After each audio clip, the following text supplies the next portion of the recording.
Le Cameroun reconnaît le rôle de l'armée dans la mort de civils dans la localité de Ngarbou, dans la région du nord-ouest du pays. Dans un communiqué de la présidence de la République, le Cameroun rétablit les responsabilités de l'armée et d'un groupe d'autodéfense impliqué dans le massacre des civils mi-février 2020, imputé aux séparatistes dans le nord-ouest, en crise sécuritaire depuis 2016. Par mesure de prudence, les autorités s'étaient abstenues de reconnaître l'implication de l'armée dans les meurtres de Ngarbou qui ont fait 13 victimes civiles, dont 10 enfants au cours des affrontements. Le chef de l'État avait ainsi privilégié la piste des enquêtes plus approfondies.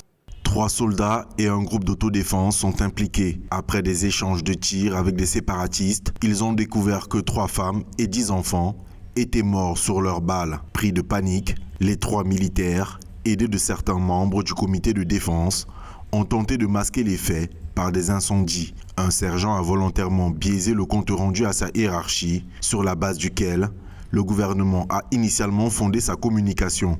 Les militaires concernés sont d'ores et déjà à la disposition du tribunal militaire de Yaoundé. Les membres du comité de vigilance concernés sont, eux, activement recherchés.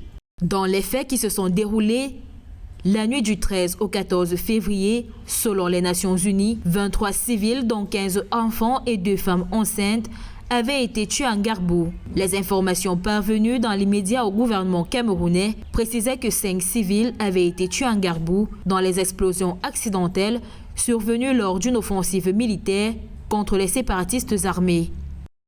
Si le gouvernement a constaté que des soldats ont violé des consignes comme cela est indiqué dans le communiqué, il est tout à fait légitime pour le gouvernement et pour le président de la République d'envisager des poursuites disciplinaires et des poursuites judiciaires. Ce n'est pas parce que ces poursuites disciplinaires et judiciaires sont effectuées que ça veut dire que le gouvernement a accepté la thèse qu'il y avait un massacre, précisément en indiquant qu'ils n'ont pas suivi des ordres qui auraient été émis par leur hiérarchie, par le commandement militaire, par les autorités politiques.